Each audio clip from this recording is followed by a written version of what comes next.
បាទសួស្តីបងសម្លាញ់ហ្នឹងហើយខ្ញុំជាប់ដៃបងអត់ទាន់បានអានឥឡូវនេះគឺអឺចប់សង្គ្រាមយូរហើយតែចេះតែភ្លេចឥឡូវខ្ញុំអានជូនបងហ្មងទៅអញ្ចឹងសូមអធិស្ឋានផងបងព្រោះ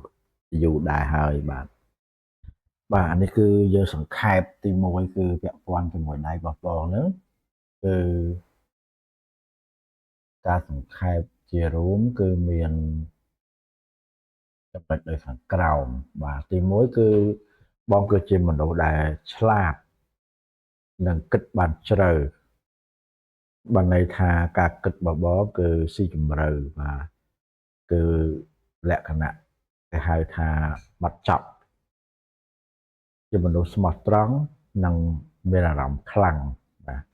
បានន័យថាអឺអារម្មណ៍របស់យើងគឺជ្រាលជ្រៅគឺខ្លាំងនៅពេលដែលធ្វើអ្វីមួយគឺគេហៅថាមុតខ្លាំងហើយជាពិសេសគឺជាមនុស្សដែលចូលចិត្តធ្វើការឆ្លាញ់ការងារនៅក្នុង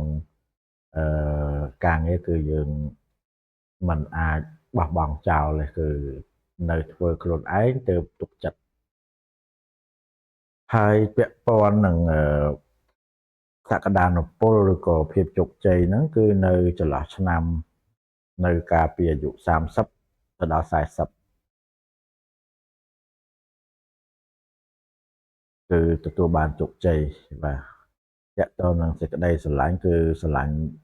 ដោយគេហៅថាពិតប្រាកដស្មោះត្រង់ទៅអ្នកណាម្នាក់គឺមានការរាប់អានឬក៏សេពគប់ឬក៏ស្រឡាញ់ហ្នឹងគឺស្រឡាញ់គេដោយពិតគឺស្មោះត្រង់ចូលចិត្តការតំណាក់តំណងដែលមានន័យបាទន័យថាអឺល្អទៅវិញទៅមកបាទអញ្ចឹងអានេះគឺយើងចូលទៅផ្នែកតកតទៅនឹងការងារអញ្ចឹងនៅក្នុងហ្នឹងវាមានបញ្ហាការងារបញ្ហាទ្រព្យសម្បត្តិបញ្ហាស្នេហា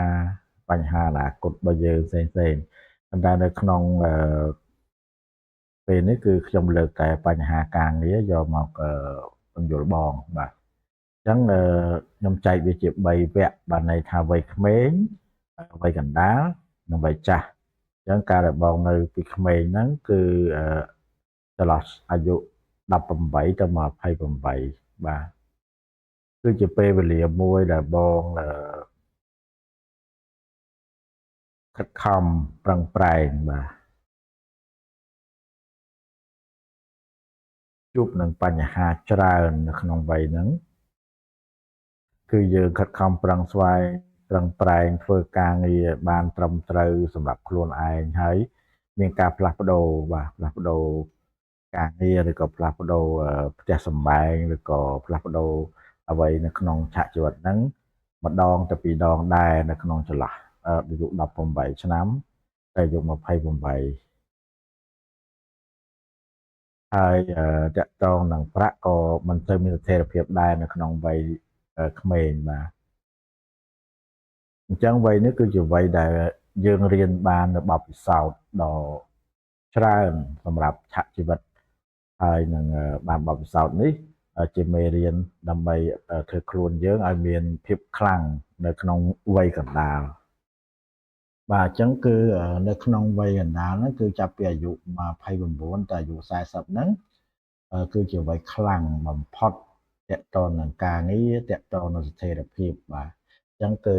ទាំងការងារគឺមានស្ថិរភាពនៅក្នុងវ័យអាយុ29ទៅអាយុ40វ័យនេះគឺជាវ័យដែលជោគជ័យដោយសារតែនៅក្នុងដៃបបងគឺពាក់ព័ន្ធជាមួយនឹងភពប្រសៅរជាមួយនឹងភពព្រះពុទ្ធបាទព្រះពុទ្ធគឺជាតាក់ទងនឹងផ្នែកពាណិជ្ជកម្មការគិតហើយតាក់ទងនឹងភពសៅរ៍គឺនិយាយអំពីភាពច្បាស់លាស់ការរឹងមាំរឹងប៉ឹងនិងវិន័យបាទអញ្ចឹងនាំឲ្យយើងទទួលបានជោគជ័យនៅក្នុងកិច្ចការងារអញ្ចឹងទាំងបើយើងធ្វើការគឺមានការឡើងតួនាទីការអភិវឌ្ឍខ្លួនយ៉ាងលឿន បើយើងជាអ្នករកស៊ីគឺទទួលបានលទ្ធផលល្អអញ្ចឹងប្រាក់ចំណូលគឺនៅក្នុងវ័យនេះគឺកើនឡើងហើយមានស្ថិរភាពជាងនៅក្នុងវ័យមុនហើយក៏មានការគោរពនិងការជឿជាក់ច្រើនមកលើយើងនៅជុំវិញយើងហើយតាក់ទងជាមួយនឹងអាយុ30ទៅ35គឺកើននៅគេហៅថាការងារខ្លាំងដោយសារតែមានគេហៅថាសញ្ញាពិសេសបាទនៅក្នុងបាតដៃរបស់បងសម្រាប់វ័យ41ឡើងទៅបាទអញ្ចឹងវ័យ41ឡើងទៅគឺជាវ័យមួយដែលបងមានគេហៅថាតាក់ទងជាមួយនឹងកិត្តិយសបាទអញ្ចឹងនៅពេលដែលយើងធូរធារបាទសុខសាន្តសប្បាយរីករាយមិនដូចកាលពីយើងនៅក្មេងហើយមានឥទ្ធិពលហើយមានជំនាញខ្ពស់ជាអ្នកមានបទពិសោធន៍នៅក្នុងការដឹកនាំនិងបង្រៀនអ្នកដទៃស្ថិរភាពហិរញ្ញវត្ថុមួយកម្រិតនាំមកនៅអាជីវកម្មតូចៗឬក៏ការងារដែលអាចធ្វើបើសិនជាចង់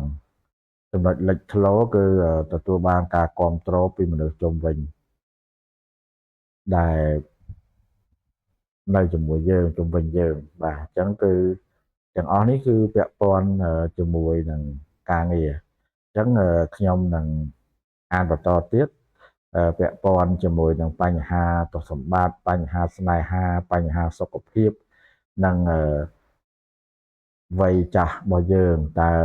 រស់នៅសុខសប្បាយរបៀបម៉េចរីករាយរបៀបម៉េចមានការដឹងគុណចូលរួមពីកូនចៅរបៀបម៉េចនៅថ្ងៃអនាគតបាទអញ្ចឹងសម្រាប់នេះវីដេអូទី1ខ្ញុំធ្វើប៉ុណ្ណឹងអញ្ចឹងវីដេអូទី2ទី3អាហ្នឹងខ្ញុំនឹងអានបន្តទៀតបាទអញ្ចឹងសូមអរគុណច្រើន